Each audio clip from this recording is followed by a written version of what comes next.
hidhamtoo siyaasa Oromoo 36 tamanni murtii bilisaanii bakka buuteen isaanii dhabamtee jedhan eegi waggoota 3 oliif adumaan murtiin dhiyeessinna midhaa turaniin booda namoonni hidhaan daba hanga waggaa 19tti murtaa'aa jiraachuu isaanii dubbatama oduu teentanaan itti xeeyyan biyyi Soomalilaand baqattoota Oromoo qaamota mootummaatiin hidhaman dirqamaan gar biyyaa deebifama jiraachuu isaanii dhageen biyyi irra mootummaa baqachuu biyyi ormaatti immoo adamsamuun carra lammiilee Itoophiyaa ta'ee jira riippoortar teenta Kaayiroo irra dhageen Ameerikaan mootii Amaara talaf Tigraay umnaan qabatan guutuma guutuu takka gad lakkisu qabana xeexacheef mootummaan Itoophiyaa immoo baajat naannoo Tigraay khabar 2014 gad lakkisuuf murteessinee jedhee gabaabsine irra dubbaan xuyyoori Raashiyaa khibxat waardha hoolaan dhawuname duraachiisee jedhan fardi Mooskoo andidamija magaal diqitti baraashiyaa paanaala tadugulufuu jiru lafdha'ee jedhan oduu ala keessa xiinxalaa filanne jira Adooles torba bar 2021 guyyaa roobee Abrahaam Biruutti sandabaarsa.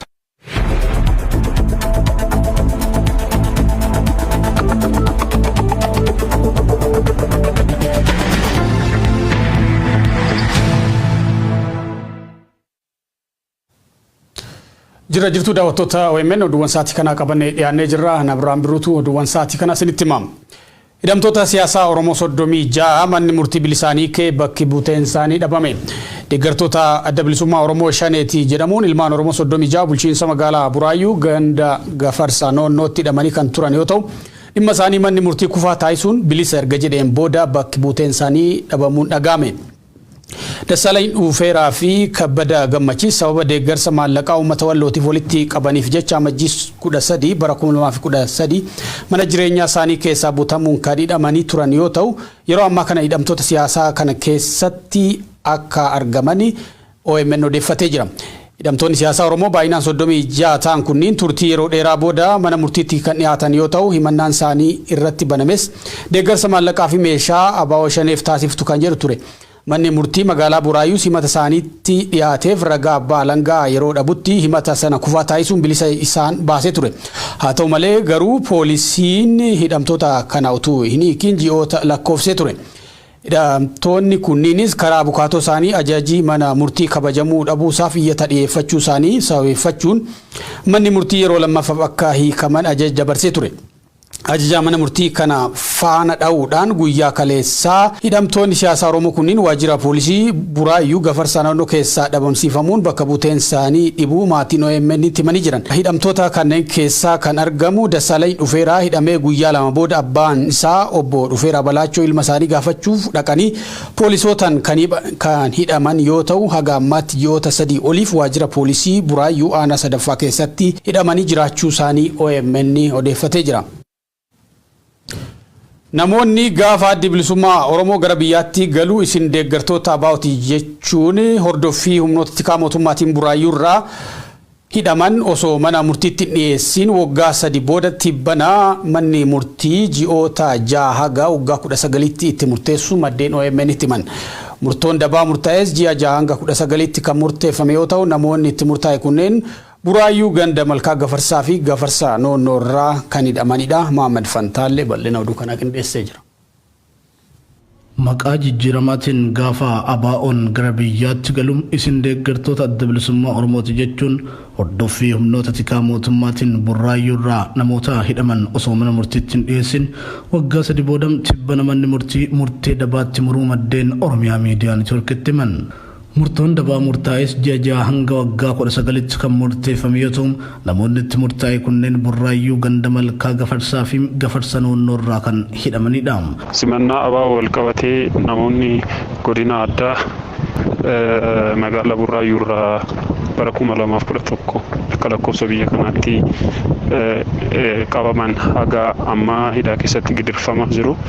Hidhaa keessatti gidirfamuu qofa osoo hin taaniin murteen dabaa yookaan shiraan godina addaatiin ala Finfinneedha ragaatti ba'uudhaan ilmaan Oromoo sabboontota warreen ta'an hidhaa dabarratti murtii dabarratti murteessaniiru. Kanneen keessaa galmee 3tti namoonni kan murteen irratti murtaa'e murteen irratti darbee haga ammaa galmee tokko akka informationiin harka jirutti namoota 33 kan of jalatti qabatu keessaa namoonni 13 murteen irratti murtaa'eera. Murteen isaanis ji'a 6 haga waggaa 19tti kan itti murtaa'edha. Namoonni murteen kun itti murtaa'e kan maqaan isaanii nu dhaqqabeem Galaanaa Adaraam, Lataa Baqqalaam, Kabbadaa Deebisaam, Kabbadaa Fayyisaa, Tigisti Tasfaayim, Alamaz Araarsaam, Hayila Mikaa'el Taaffasaa, Alam Taaffasaam, Asmaraa Abbabaam, Hirphaasaa Galaanaa, Tasammaa Galaanaa, Izraa Efreemii fi Firiyoot Qannaa kanneen jedhamanidha. Kana malees garee lama kan namoota 30 of jalaa qabus itti murteessuuf deemamaa akka jiru qaamonni itti dhiheenyan dhimmicha hordofaa jiran Oromiyaa Miidiyaa Neetworkitti himaniiru. Hidhamtoota kanneen keessaa obbo Galaanaa Adaraa namni jedhamu manguddoo umurii waggaa 50 yoo ta'an qabsaa'aa fi sabboonaa waggoottan 30 darban keessa uummanni Oromoo naannoo Finfinneetti akka of ijaaru nama hojjechaa turedha. Faallaa kana ammoo nama bulchiinsa magaalaa Finfinnee akka hin bal'anne danqaa uumedha jechuun himanni irratti banamuu madda keenya Burraayyuu irraa dubbisnee ibseera. Namni waggaa 19tti murtaa'e obbo Galaanaa Adaraa manguddoon jedhamu, manguddoo beekamaa Burraayyuu Gonda Malkaa Gafarsaa keessatti nama Oromoon akka ijaaramu akka cimu godhee fi Finfinnee keessatti immoo bal'inni magaalotaa akka gara Burraayyuutti hin bal'anne namoota ittisaa ture. Kanarraa kan ka'e ragooleen itti rageessan jiraattota Burraayyuutiin osoo hin taane magaalota Finfinnee irraa kan mootummaan qindeessee fideedha. Ragaa kijibaatiin murtoo dhabaa waggaa 19tti murteessanii jiraachuus maddeen Oromiyaa Miidiyaa Neetworkitti himaniiru.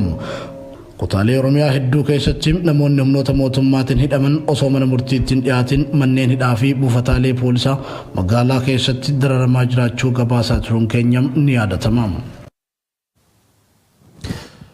Bulchiinsa Somaalilaanditti baqattooti Oromoo qaamota mootummaa biyyattii hidhataniin ji'a 3 oliif saamamaa fi hidhamaa turan dirqamaan qabamuun gara biyyaatti akka deebifamaa jiran dhalattoonni Oromoo biyya Somaalilaand OMN itti himan. Gama biraatiin gaafa waxabajjii 30 bara 2021 humnoonni kunneen ilmaan Sumaalee kan taate daa'ima waggaa 5 mana cabsanii hatuudhaan Oromoo taate jedhanii miidiyaa biyyattiitiin duula maqballeessi baqattoota kanneen irratti bananii turu. Jiraattonni baqattoonni achi himanii jiranii Naayimaa Umar garas bilbiluudhaan gabaasa dabalataa qindeessiteerti. Baqattoonni Oromoo Somaalilaand jiraatan ji'oota 3 as dhiibbaan garaagaraa qaamota mootummaa biyyattiitiin irratti raawwatamaa jiraachuu OMN itti himani. Saamichi hidhaan doorsifnii fi qabamanii dirqiin gara biyyaatti deebifamuun gochoota baqattoota kanneen irratti raawwatamaa jiran keessaati. Ji'oota 3 dabran kana keessa namoonni 3,000 caalan fedhinnaa isaaniitiin ala dirqamaan qabamanii gara biyyaatti deebifamanii jiru.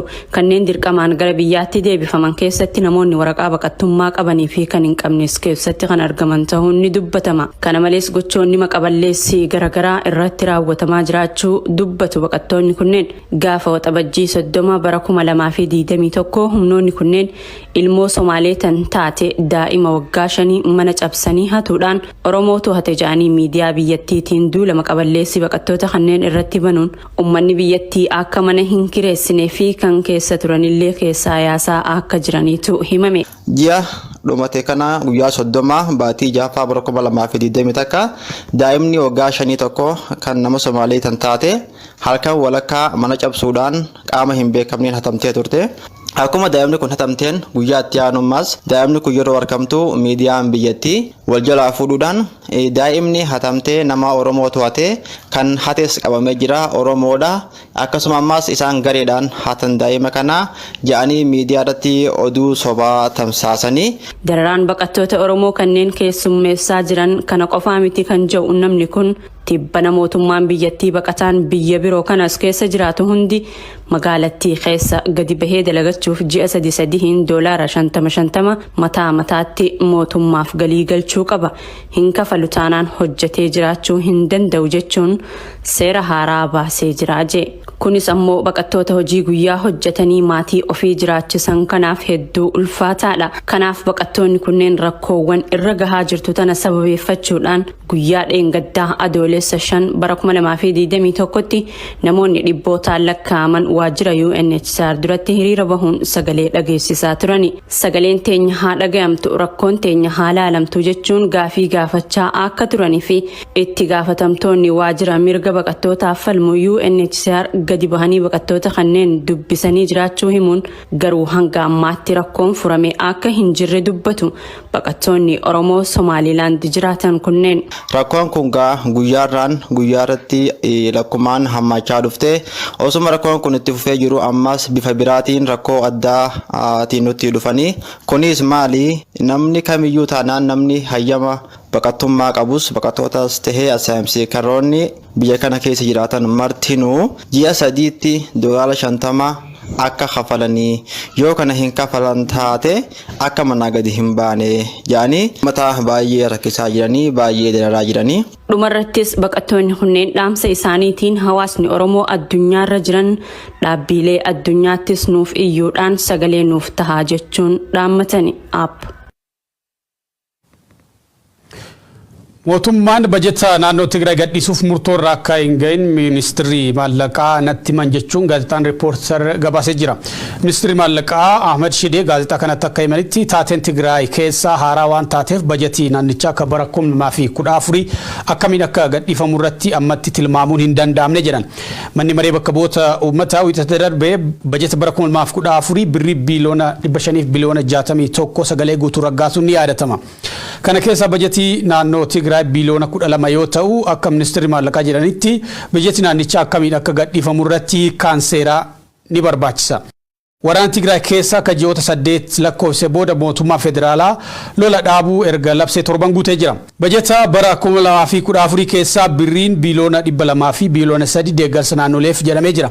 Kana keessa naannoo Oromiyaatiif birriin biiliyoona 69 biliyoonni 43 immoo naannoo Amaaraaf biliyoonni 32 naannolee saboota sablammootaa fi uummattoota kibbaatiif biliyoonni 20 naannoo Somaaleef biliyoonni 12 immoo naannoo Tigraayiif jedhameetu jira.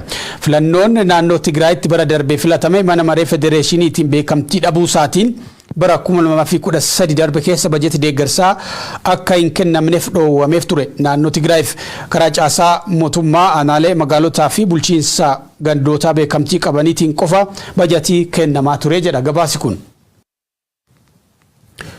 Mootummaan Ameerikaa humnooti Amaaraa lafa Tigraay humnaan qabatanii jiran guutumatti gadhiisanii akka bahan ibsa baaseen gaafatee jira. Rakkoo siyaasaa Itoophiyaatii fi mariin siyaasaa hunda hirmaachisee ariitiin eegalamuu akka qabus irra deebiin waamicha dhiyeessee jira. Haleellaa cimaa humnooti Tigraay loltoota mootummaa federaalaa irratti taasisaniin giddu galeessa Tigraay keessaa ba'uuf kan dirqame mootummaan Itoophiyaa ammas lolli marsaa biraa eegaluuf danda'a sodaan jedhu dhiibaa dhufaa jira.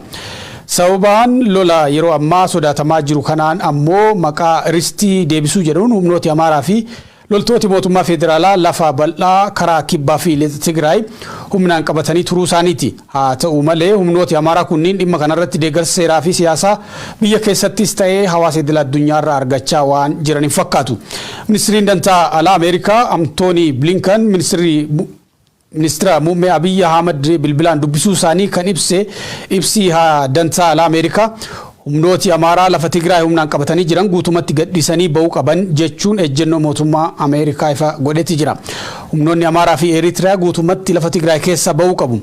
Ka jedhe ibsi mootummaa Ameerikaa karaa haajaalaa ba'e kun qaamonni hunduu lola dhaabuun gargaarsa namoomaaf karaa akka saaqanii fi yakkamtooti qaama olabaatiin qoratamanii seeratti akka dhiyaatan gaafatee jira.